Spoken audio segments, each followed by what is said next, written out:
Okay, I'm not really gonna get out and walk because you can see everything that this has to show right here. See where the granite, and then all of a sudden there seems to be a dark line, like there just seems to be a straight line where the granite is, and it's dark above it. You can see it better over there. That's the end of the magma chamber that made all the granite. It's just an interesting geological formation. That's all it is. But it does give you some, you know, that's the cutoff line. There's no more granite after that point.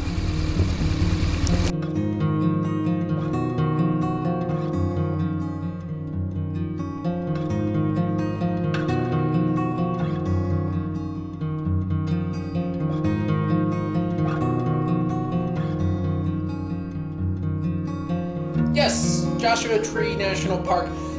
It's got a lot of geological features, and you can stop at all the signs, and that's really what you do here. You can enjoy it. Big, huge camping, big, huge kind of outdoorsy climbing on the rocks and such. I'm amazed they let you do it with all the litigation and whatnot, but hey, it's fun while you can. And no, I didn't see any bighorn deer rams.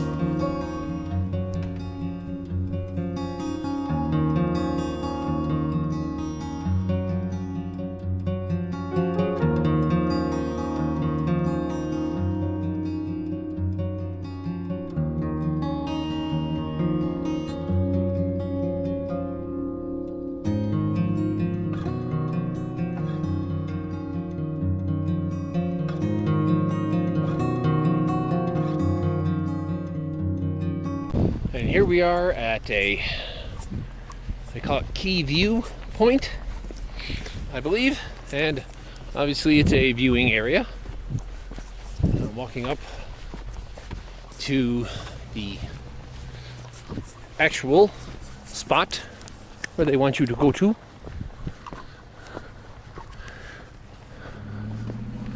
Where you can obviously see more of the valley. Hey, there's a little chipmunk-like thing. Hey.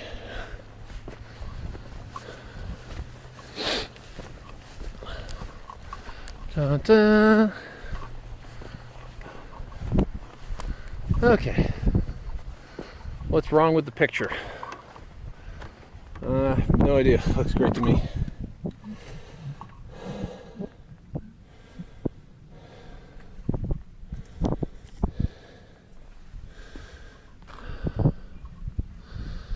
Okay.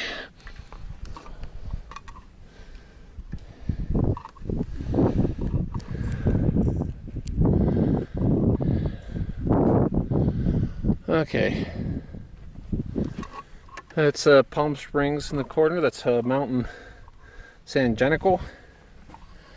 And that whole haze is pollution. Well, it can come from water vapor, but it's not humid, so it's obviously not that. It can come from dust, which is not that. It's Southern California pollution. I guess they say, like, I guess even here in the park where there's like practically no cars, not a whole lot of driving, it can easily exceed the health warning limits, or whatever you want to call it.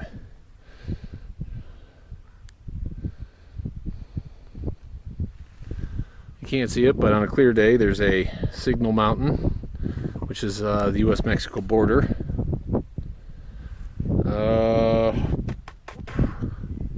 Mountain right in front of us.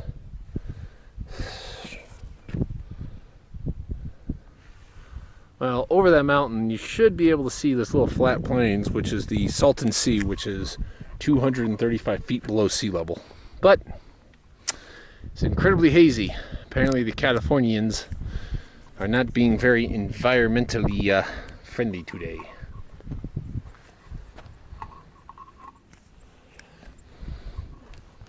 Us New Yorkers gotta do everything for these people.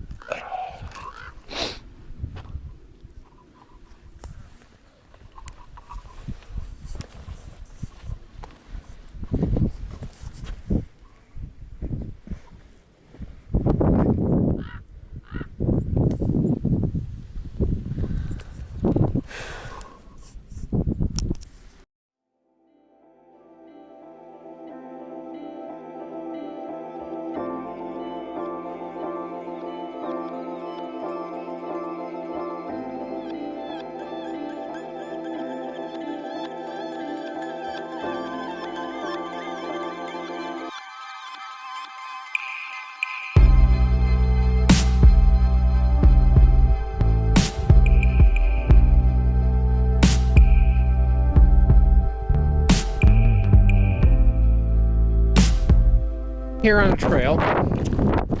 Where I am right now is on the Lost Holes Road Trail. And eventually on this trail you come across an old mine where they were digging for gold.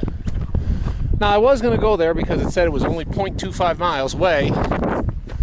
I just bumped into some hikers who say it's at least a mile away.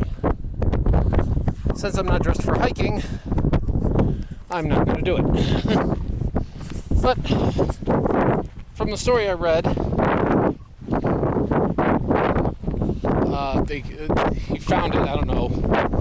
It didn't take too long to wear it out. This is not a gold-rich area, so even though there has been some prospecting done here, it was never considered a very large source of gold. So, oh well, I wasn't ready to hike more than a mile total, but apparently it's going to be it would have been like nearly a 4-mile hike, and I'm not dressed for that.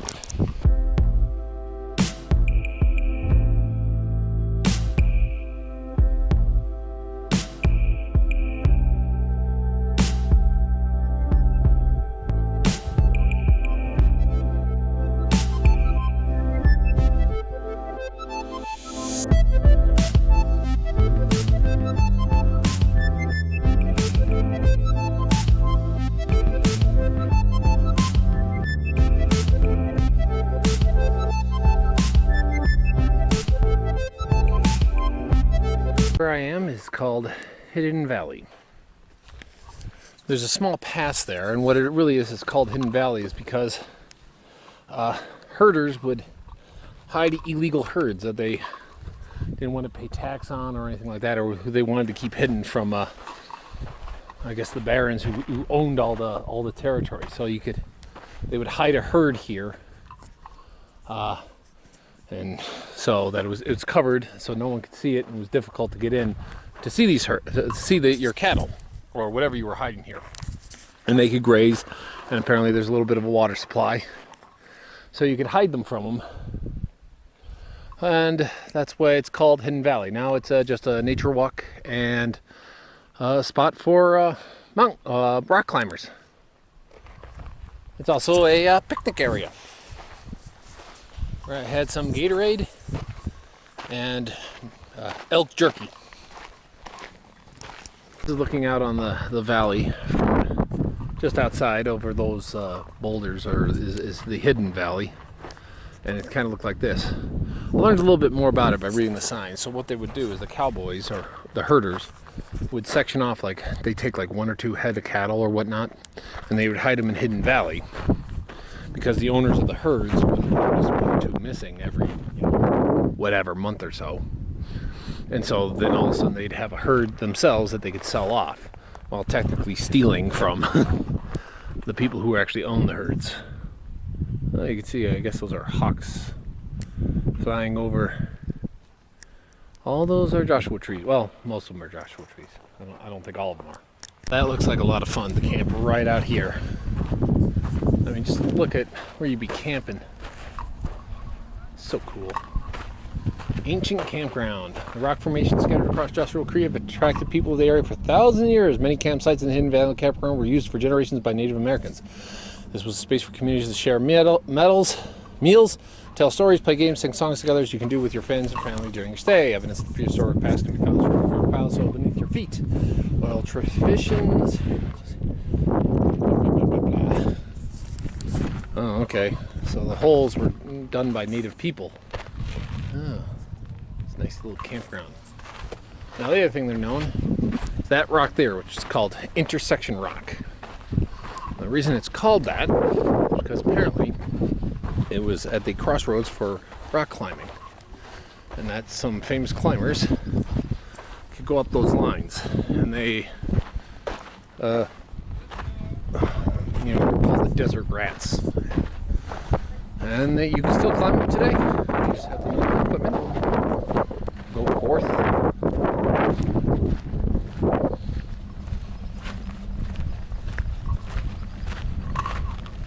This would be a hell of a campground. It's hard not to love the whole scenic views. Woo! This would be an incredible place to camp. But it's raining tomorrow, I know that.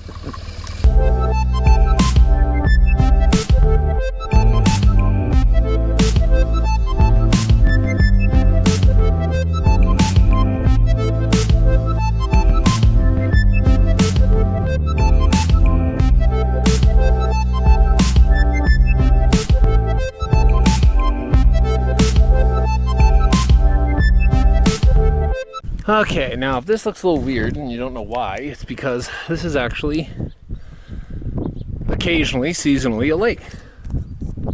This is right where they call it Beaver Dam. Now, over there in that direction, some of the early people here, some of the miners and cattle ranchers built a dam. They called it Beaver Dam. Obviously, there's no beavers who live here. And when it rains, I guess that there's certain season when this place gets some rain, this whole area will flood and become a small lake, which they can use to obviously use for gold prospecting and cattle, to raise cattle. So it's obviously seasonal, because right now there's no water in there. And they show you it's actually quite fascinating is that a lot of people see when the lake's here, there's a lot of birds that show up too. Water birds show up as well, and you're seeing these birds in the middle of the desert. And the birds show up and they eat, I guess, insects that thrive in this area. Obviously, there's no fish, and then they fly out. They fly out, and they're seasonal birds, because this is a seasonal lake with a beaver dam. And it's a great place to kind of just sit and relax. It's only like a half mile hike from the parking lot, so it's not that bad. Just some of the hiking you can do around here.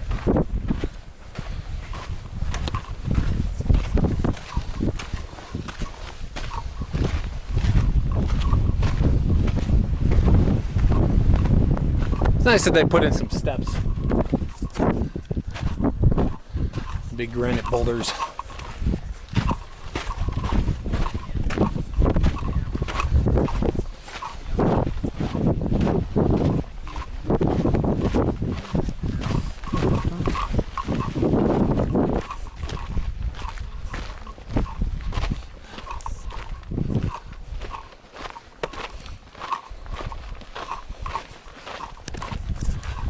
Now, it's all granite, cracked because of earthquakes that happened millions of years ago, and then widened by water, groundwater, to be exposed by the uplifting of the tectonic plates to become a national park. Because the people who discovered this never thought it would be a tourist attraction.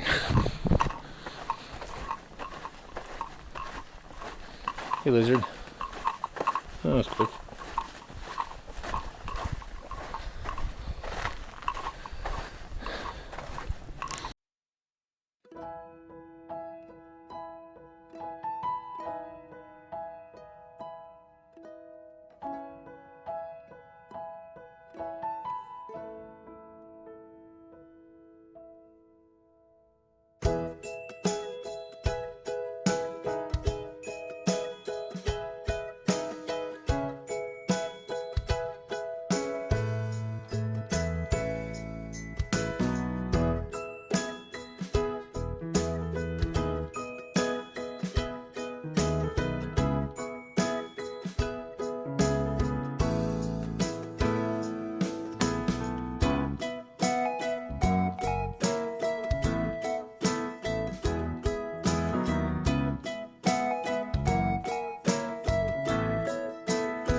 The beautiful thing here is just going through and seeing all the scenery.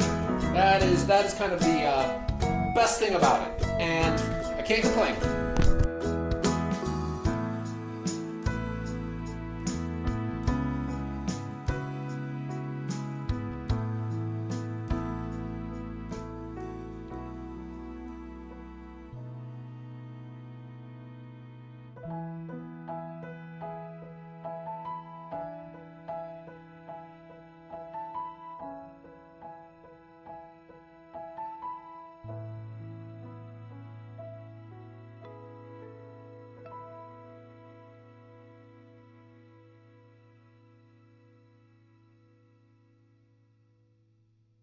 Well, here's the point where two deserts meet. You can kind of tell that it's changed substantially. There's no more of those, there's no more Joshua trees, and we are at the change between the Colorado desert, it's not the Arizona desert, and the Mojave desert.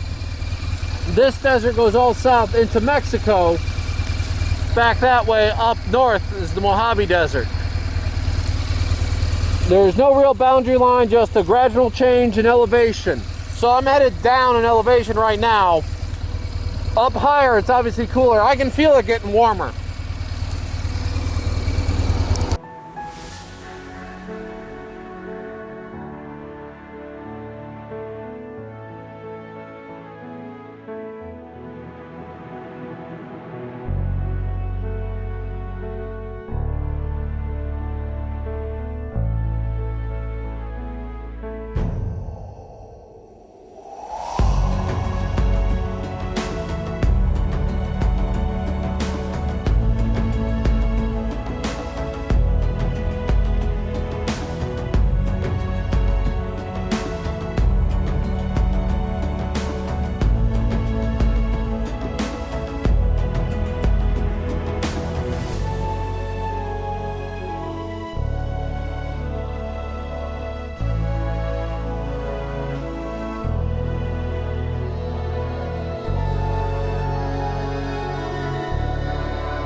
Right here is an Ochilla Patch. So that thing, whole area right here. I don't know why you would take a picture by that sign. They're everywhere. This is not a cactus, but it's thorny.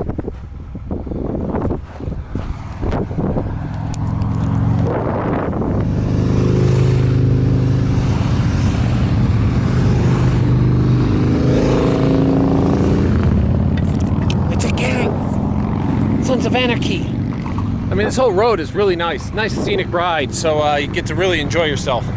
I like it. You can really tell, like, there's not as much here as the other side with Joshua Tree. No like campgrounds or anything like that. So it's mostly just scenic, enjoying the scenery.